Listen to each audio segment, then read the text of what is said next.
খুব ছোটই সাংবাদিক বৈঠক, কোনো দপ্তরের বিষয় নয়, জাস্ট একটা ঘোষণা এবং রাজ্য সরকারের একটা সিদ্ধান্ত। যেটা বলবেন, আপনারা জানেন যে আজকে সকাল থেকে একটা রাজনৈতিক দলের ছাত্র সংগঠনের ডাকে বন্ধ চলছে এবং তাদের যে দাবি, যে কোনো একটা ভাষাকে নিয়ে, একটা হরফকে নিয়ে আগামী দিনে ছাত্রছাত্রীদের ভবিষ্যতের কথা চিন্তা করে সেই হরফে যাতে পরীক্ষায় তারা প্রদান করতে পারে, সে দাবি নিয়ে তারা এই বন্ধ রেখেছে। দেখুন, বন্ধ যে কোনো রাজনৈতিক দল ডাকতে পারে, গণতান্ত্রিক পদ্ধতিতে অধিকার রয়েছে, কিন্তু বন্ধ ইজ নট এ সলিউশন। এবং রাজ্য সরকার, রাজ্যের ক্যাবিনেটের মুখপাত্র হিসাবে আমাকে যেটা বলা হয়েছে সেটাই আপনি আপনাদের মাধ্যমে আহ্বান জানাবেন।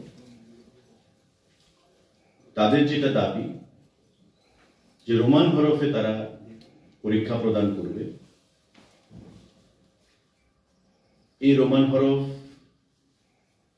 বিগত দিনেও ত্রিপুরা রাজ্যে টিবিএসসিতে বিশেষ করে বোর্ড পরীক্ষায় আমরা দেখতে পেয়েছি 2%-এর নিচে ছাত্রছাত্রীরা সেখানে পরীক্ষায় বসেছে। তাই স্ট্যাটাস যেভাবে চলছে,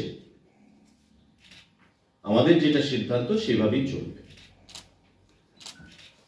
কারণ সিবিএসসির কথা আমরা জানি না, কারণ সিবিএসসি এবার থেকে নতুন করে সে পরীক্ষা হচ্ছে। আমরা দেখতে পারবো, জানতে পারবো সিবিএসসি পরীক্ষা যখন হবে যে সংখ্যাটা কি দাঁড়ায়। সুতরাং গণতান্ত্রিক পদ্ধতিতে বন্ধ করার সকলের অধিকার রয়েছে।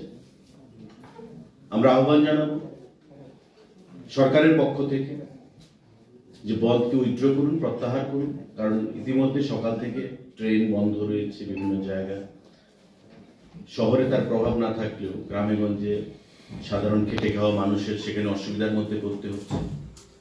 তো সেই জিনিসটা কাম্য নয়। এটা রাজনৈতিক দল হিসাবে বা সংগঠন হিসাবে প্রত্যেকের যেমন অধিকার রয়েছে বন্ধ রাখার, ঠিক তেমনি মানুষের অভাব অভিযোগ, মানুষের সুবিধা অসুবিধা, সেই কথাটাও কিন্তু আমাদের ভাবতে হবে। একটা দায়িত্ববান রেসপন্সিবল পলিটিক্যাল দল হিসাবে, সংগঠন হিসাবে আমরা আহ্বান জানাবো, let the strike be called off. যেভাবে চলছে স্ট্যাটাস কো সেটা মেনটেন হবে। যেভাবে চলছে দুভাবেই পরীক্ষা দেওয়ার সেখানে প্রভিশন রয়েছে, রোমানেও রয়েছে এবং বাংলাতেও রয়েছে, সেভাবে পরীক্ষা হবে। এবং বিধানসভায় বিগত অধিবেশনে বা তার আগের বাজেট সেশনে এই ইস্যুটা নিয়ে মাননীয় মুখ্যমন্ত্রীর দৃষ্টি আকর্ষণ করা হয়েছিল এবং বিভিন্ন অ্যাঙ্গেল থেকে মাননীয় মুখ্যমন্ত্রীর কাছে এই বিষয়টা নিয়ে তার দৃষ্টি আকর্ষণ করা হয়।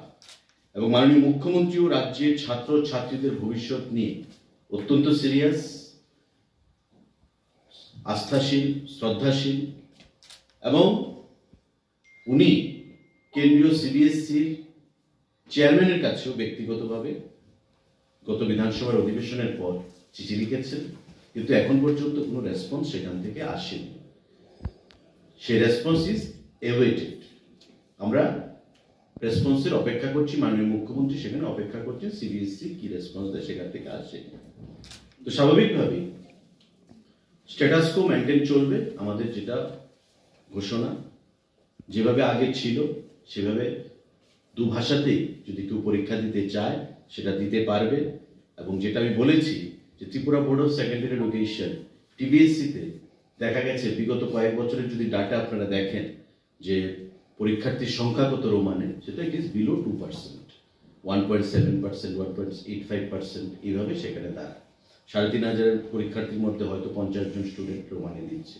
তো আমরা প্রতি ভাষার প্রতি শ্রদ্ধাশীল, আমরা প্রতি ভাষাকে সম্মান জানাই, আমাদের মুখ্যমন্ত্রী প্রতি ভাষাকে সম্মান জানান। কারণ সেন্টিমেন্টে আমরা আঘাত করতে চাই না, কিন্তু আমরা আহ্বান জানাবো যে আমাদেরকে বলা হয়েছে বা আলোচনা ক্রমে যে বন্ধ প্রত্যাহার করুন, যেভাবে চলছে সেভাবেই চলবে, যে যে ভাষায় পরীক্ষা দিতে চায় সেই ভাষায় পরীক্ষা দিতে পারবে, যেটা স্ট্যাটাস কো চলছে সেই স্ট্যাটাস কো মেনটেন থাকবে। এই ঘোষণাটার জন্যই সেখানে আজকে আপনাদেরকে ডাকা। আপনাদের বহুল প্রচারিত বৈদ্যুতিন মাধ্যম এবং সংবাদপত্রের মাধ্যমে আপনারা রাজ্যবাসীকে সেটা অবগত করবেন, এবং আমরা এখান থেকে মহাকরণ থেকে যারা বন ডেকেছেন সেই রাজনৈতিক দল বা ছাত্র সংগঠনকে আহ্বান জানাবো, let the ban of the strike be called off, status quo will be maintained. That's it.